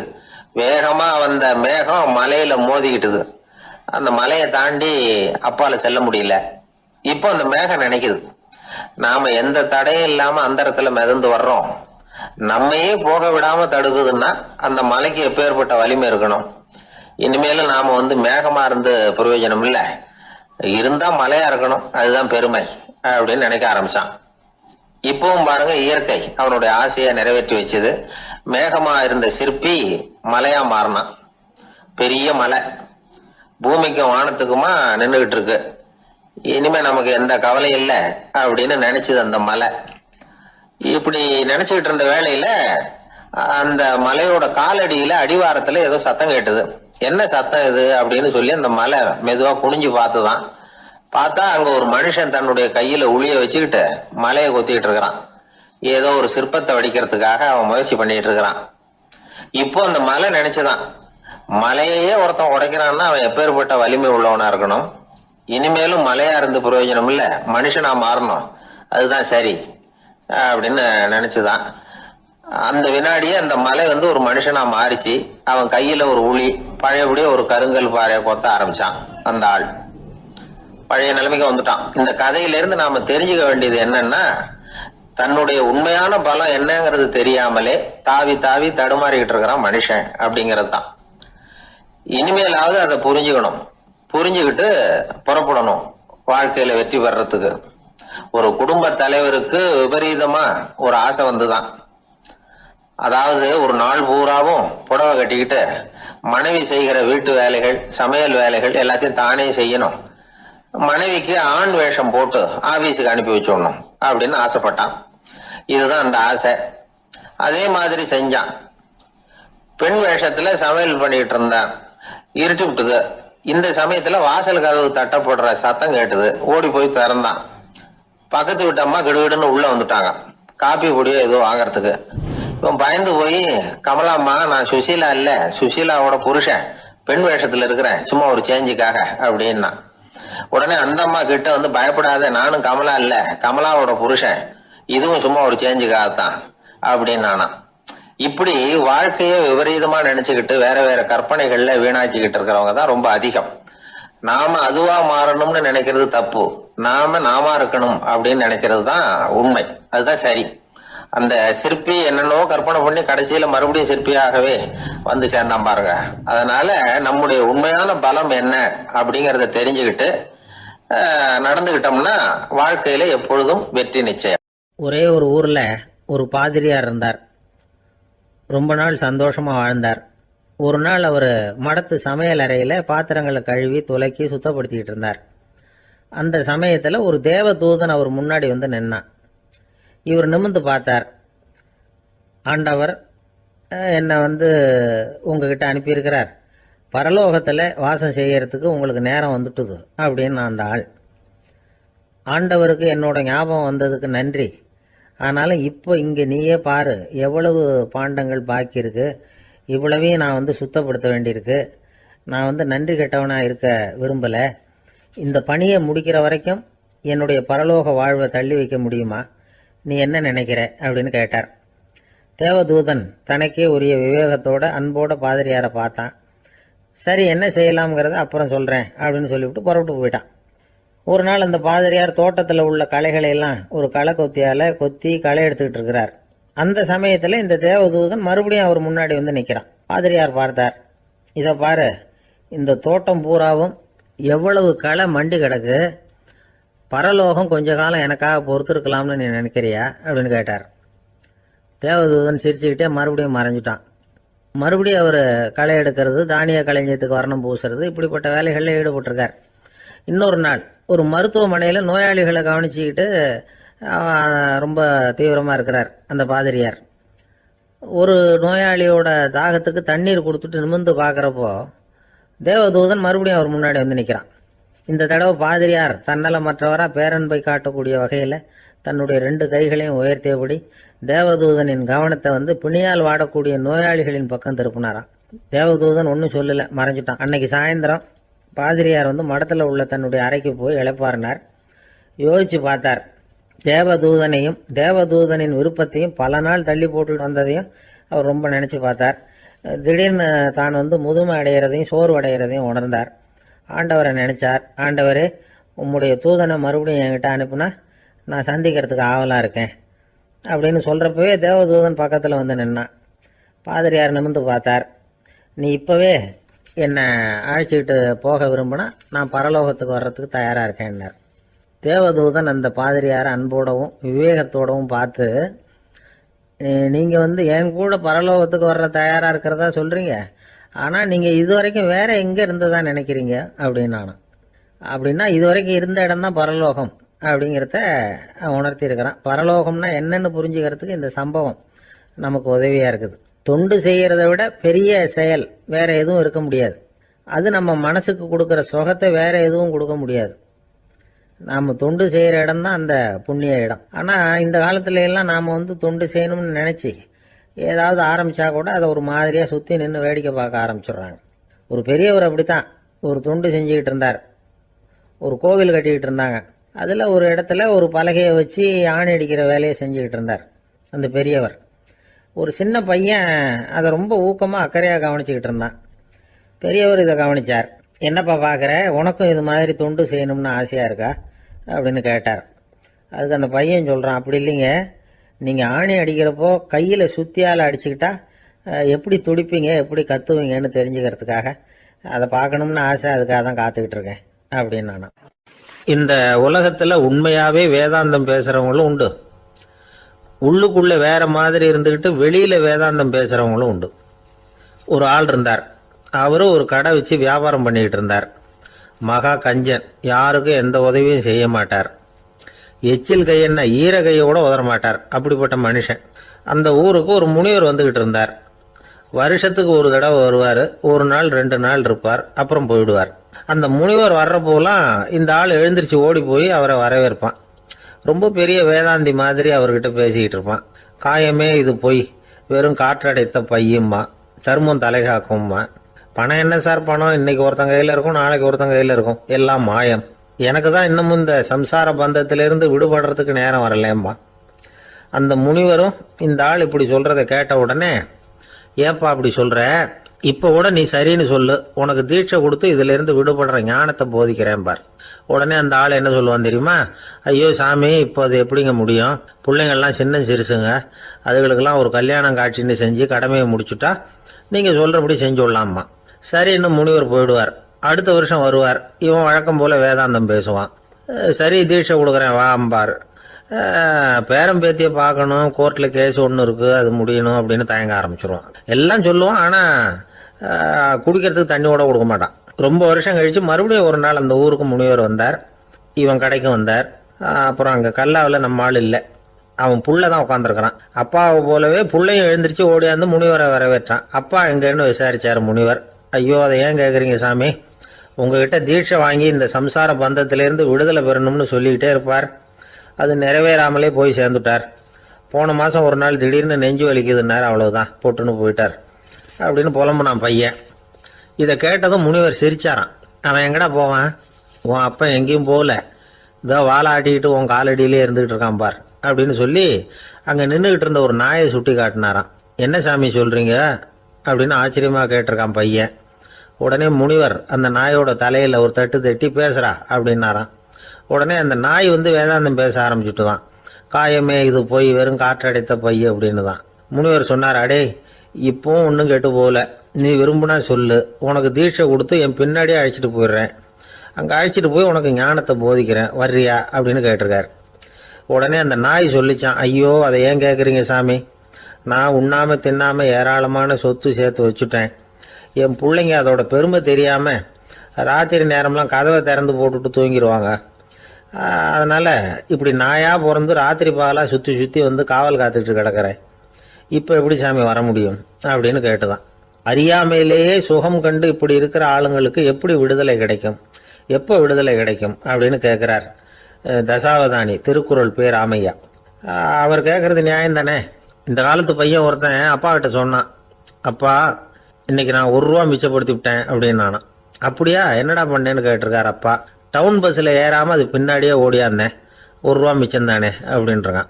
அட பாவி, ஒரு ஆட்டோ பின்னாடி ஓடியாந்துருந்தா 10 ரூபா மிச்சமாயிருக்குமே, வேஸ்ட் பண்ணிட்டியே அப்படின்னா. ஒரு சீன தேசத்து அரசர் இருந்தார். அவருக்கு வயசாயிட்டுது. அவருக்கு அடுத்தபடியாக அவருடைய புள்ள பட்டத்துக்கு வரணும், ஆட்சி பொறுப்பை ஏற்றுக்கணும். ஒரு நல்ல தலைவனுக்கு இருக்க வேண்டிய பண்புகள்லாம் தன்னுடைய மகனுக்கு இருக்கணும்னு விரும்பினார் அந்த அரசர். அதனால் இளவரசனை பக்கத்தில் இருந்த ஒரு குரு கிட்ட அனுப்புனார். இளவரசன் அவர்கிட்ட போய் சேர்ந்தான். அந்த குரு என்ன பண்ணார் தெரியுமா, இவனை பார்த்து சொன்னார், இதை பாருப்பா, நீ என்ன பண்ணுற, இப்போவே பக்கத்தில் இருக்கிற காட்டுக்கு போ, நடுக்காட்டில் போய் ஒரு இடத்துல உட்காந்துக்கோ, அங்கே என்னென்ன சத்தம்லாம் உன் காதில் விழுதுன்னு கவனிச்சு கேளு, உன் காதில் விழுந்த ஓசைகள் என்னென்னங்கிறத என்கிட்ட வந்து சொல்லு, அதுதான் எனக்கு தெரியணும், உனக்கு வேலையும் அதுதான் அப்படின்னு சொல்லி அனுப்பி வச்சுட்டார். இளவரசன் காட்டுக்கு போனான். குரு சொன்னபடியே ஒரு இடத்துல உட்காந்து கவனித்து கேட்டான். அதுக்கப்புறம் குரு கிட்ட திரும்பி வந்தான். என்னென்ன சத்தம்லாம் கேட்ட அப்படின்னு கேட்டார் குரு. குருவே, காட்டில் நான் பறவைகள் சத்தம்லாம் கேட்டேன், மிருகங்களின் ஓசையையும் கேட்டேன், இதை தவிர இடி மின்னல் மழை இதுகளோட சத்தத்தையும் கேட்டேன் அப்படின்னா. குரு யோசனை பண்ணார், நீ இன்னமும் சரியாக கேட்கல, அதனால் மறுபடியும் காட்டுக்கு போ, கொஞ்ச நாள் தங்கியிருந்து கேட்டுட்டு வா அப்படின்னார். இளவரசனுக்கு ஒன்றும் புரியல. இருந்தாலும் குருவின் கட்டளையாச்சே, மறுக்க முடியுமா? உடனே அவன் மறுபடியும் காட்டுக்கு போனான். ஒரு இடத்துல உட்காந்தான். கொஞ்ச நேரம் உன்னிப்பாக கவனித்து கேட்டான். சில நாள் கழித்து குரு கிட்ட திரும்பி வந்தான். குருவே, இந்த தடவை சில துல்லியமான சத்தங்களை எல்லாம் கேட்டான். தேனி பறக்கிற சத்தம், நீரோடையின் மெல்லிய ஓசை, இதெல்லாம் கேட்டேன்னா. குரு சிரிச்சார். நீ மறுபடியும் காட்டுக்கு போ, இன்னும் சில நாள் அங்கே இரு, முழுமையாக கவனமாக கேட்டுக்கிட்டு வா அப்படின்னு சொல்லி அனுப்பி வச்சுட்டார். இளவரசனுக்கு குழப்பம் அதிகமாயிட்டுது. ஒன்றுமே புரியல. மறுபடியும் காட்டுக்கு போனான். மௌனமாக ஒரு இடத்துல உட்காந்துட்டான். அப்படியே தியானத்தில் ஆழ்ந்துட்டான். சில நாளில் அவனுக்கு இதுவரை கேட்காத ஓசைகள்லாம் கேட்க ஆரம்பிச்சுட்டுது. இதைத்தான் நான் கேட்கணும்னு என்னுடைய குரு எதிர்பார்த்துருக்கிறாருங்கிறத புரிஞ்சுக்கிட்டான். உடனே குரு கிட்ட ஓடனான். குருவே, இந்த தடவை காதுகளுக்கு கேட்க முடியாத சில ஓசைகளை கூட என்னால் உணர முடிஞ்சுது. பூ மலருகிற ஓசை, சூரியனால் பூமி சூடாகிறப்போ எழுகிற ஓசை, காலை பனித்துளி இந்த புல்லுலாம் குடிக்கிற ஓசை, இது எல்லாம் என்னால் நல்லா கேட்க முடிஞ்சுது அப்படின்னா. குருவுக்கு இப்போதான் திருப்தி ஏற்பட்டுதான். இளவரசனை பார்த்து சொன்னார், இதை பாருப்பா, இப்போதான் நாட்டை ஆளுகிற தகுதி உனக்கு வந்திருக்குது அப்படின்னு சொல்லி அதுக்கு விளக்கமும் கொடுத்தாராம். எந்த அரசன் தன்னுடைய மக்களின் இதயம் பேசுகிற மௌன மொழியை, மௌன வார்த்தைகளை கேட்குறானோ அவன்தான் ஆள தகுதி உள்ளவன். எந்த அரசன் தன்னுடைய மக்களின் உணர்ச்சிகளை உண்மையாக உணர்றானோ அவன்தான் முதன்மையான அரசன். போலி வார்த்தைகளை மட்டும் கேட்டுட்டு பல மௌன ராகங்களை காதில் வாங்கிக்காதவன் அரசனே இல்லை. எந்த நாட்டில் எப்போ ஒரு அரசன் தன்னுடைய மக்களின் உணர்ச்சிகளை கேட்க மறுக்கிறானோ அன்னையிலிருந்தே அந்த நாடு அழிய தொடங்குது அப்படின்னு அர்த்தம். இதுதான் அந்த குரு இளவரசனுக்கு போதிச்சது. வாயால் பேசுறத மட்டும் கேட்டு ஏமாறக்கூடாது, உணர்ச்சிகளையும் கேட்கறதுல தான் மனப்பக்குவம் உண்டாகும். மக்கள் உணர்ச்சிகளை புரிந்து கொள்ளாத அரசர்கள் நீடிச்சிருக்க முடியாது. அது மாதிரி நாடுகளில் அடிக்கடி குழப்பம் தான் உண்டாகும். அப்படி இருந்தா அடிக்கடி ஆட்சி மாறிக்கிட்டு இருக்கும். அப்படிப்பட்ட ஒரு தேசம், அங்கே ஒரு சிறைச்சாலையில் 3 கைதிகள் பேசிக்கிட்டு இருந்தாங்க. ஒருத்தன் சொன்னான், நான் இந்த நாட்டு ராஜாவை எதிர்த்து பேசிக்கிட்டு இருந்தேன், அதனால் என்னை பிடிச்சி கொண்டாந்து இங்கே போட்டுட்டாங்க அப்படின்னா ஒருத்தன். இன்னொருத்தன் சொன்னான், நான் இந்த நாட்டு ராஜாவை ஆதரித்து பேசிக்கிட்டு இருந்தேன், அதனால் என்னை பிடிச்சி கொண்டாந்து இங்கே தள்ளிவிட்டாங்க அப்படின்னு.